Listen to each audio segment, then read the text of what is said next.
Hey, what's going on, guys? Archer Mark here, and I'm back with another video for you. And today I have episode number 4 of my comic book stories, little sub-series, mini-series of videos that I've been doing over the past couple of months. For those of you who haven't seen the other 3 episodes or not familiar with what this is, basically I've been, every once in a while, go through my collection and pick out a couple issues I wanted to spotlight, and just issues that I thought had really cool things that happened in them, or things that happened that I thought were very important or pivotal points, or just dealt with characters that I really enjoyed, and just kind of give them an overview and like kind of spotlight those issues and why I thought they were important moments or cool moments or what have you.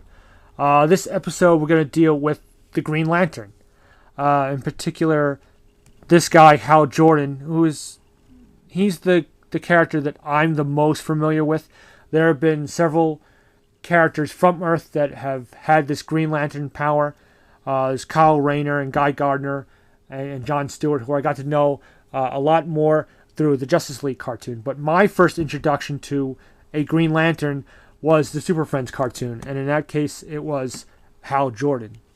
And I just loved the idea of this power that the Guardians here that you see in the background have, this green power that they go out and all over the galaxy, planets all over the place, and recruit various beings, all sorts of colors and shapes and sizes, that they feel are worthy of, using this power to the best of their capabilities. And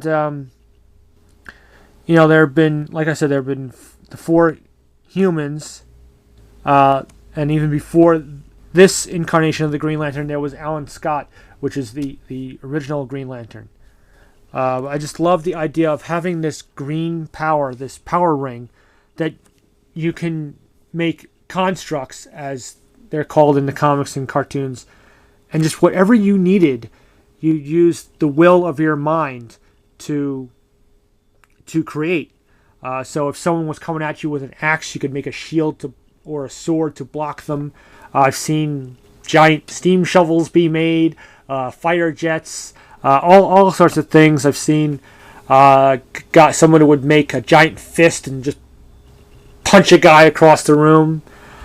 One of my favorite moments that I remember from a Super Friends issue or episode, Hal is battling Sinestro, and they actually had like a medieval joust, and they used the rings to make the lances, and I just thought that was really cool. So when I was first getting into superhero comic books and buying Superman and Batman and whatnot, I definitely wanted to get some Green Lantern comics, and this was an issue I picked up. As you can see here, it's issue 181. Came out in October of 1984, and I saw this and thought, here he is. It says, "I'm tired of being your whipping boy. I quit." Throwing the ring down. He's irritated at the Guardians. And I figured, okay, he's quitting. He's giving up this power for whatever reason I didn't know at the time until I read it. This has got to be like a big moment. This is obviously something you could tell even without reading the story, that this is definitely a big moment. So I felt I had to pick this up. I've had this for several years. And you can see him, he's flying. Here he's getting into an argument with some of the other lanterns, and someone gets mad at him and punches him with a giant green fist, just as I mentioned. I thought that was really cool. He goes off, and he says the Guardians have been spying on him. They won't let him. He confronts them here. And here he's like, I don't want this anymore. Give this ring to whoever you want. I don't care, as long as it's not me. And he gives up the power. And this is not as dynamic as what's on the cover, but he gives up the power, and it's taken from him. And here you see him again as just Hal Jordan by himself.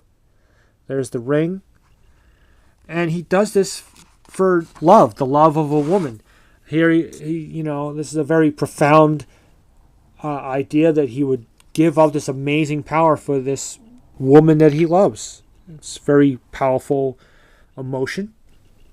And emotion certainly plays into Green Lantern. I thought that was really cool. So he would stop being Green Lantern for a while. Eventually, he would gain the power. He would become this character called Parallax. And I'll show you this action figure I have of him. Shows what he looks like as Parallax. And just became this evil entity.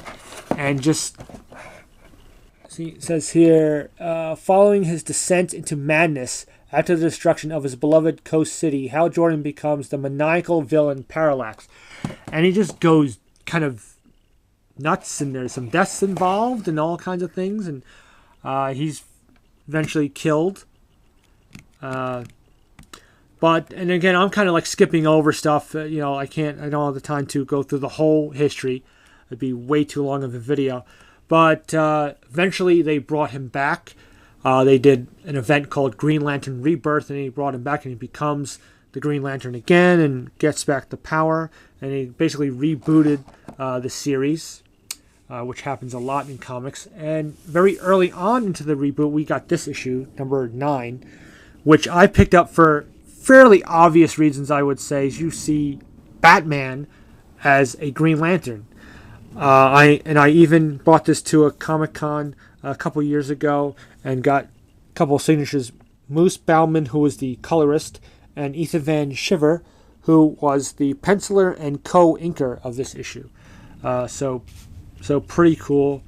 And basically, obviously, it's a Lantern teams up with Batman, and he and Hal Jordan have had a strained relationship, to say the least. You see Batman actually punching Hal.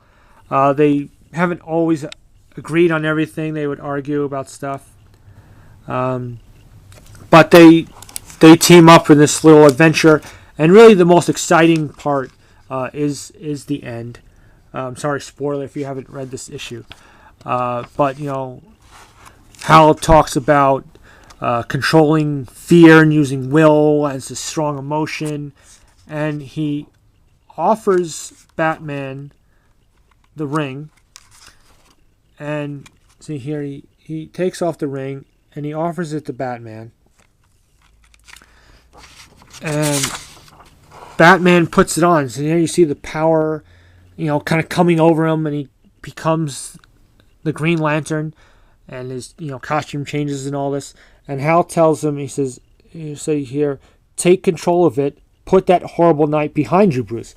Which, of course, speaking of the day or the night Bruce Wayne's parents were murdered, which is a obviously very, very influential moment for Bruce Wayne's life. It's why he became Batman.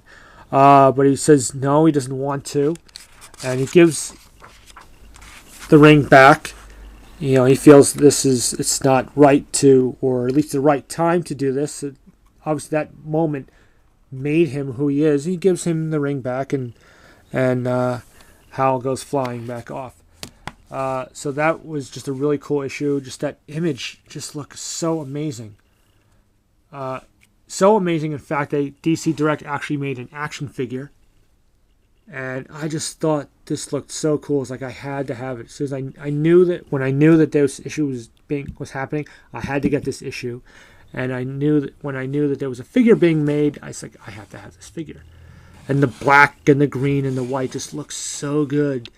And you can see with the ring and the black symbol and then the green kind of clear symbol on top of that.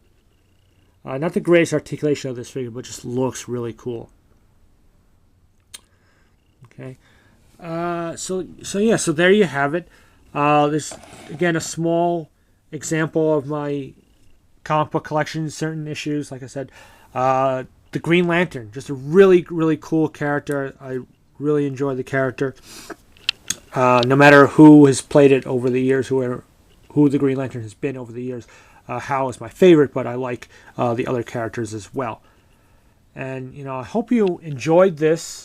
And feel free to check out the other episodes of my comic book stories videos that I've been doing. As usual, comment, rate, subscribe. And into my next video, I'm simply going to sign off the only way I could with this, and simply say, in brightest day, in blackest night, no evil shall escape my sight. Let those who worship evil's might beware my power. Green Lanterns, light!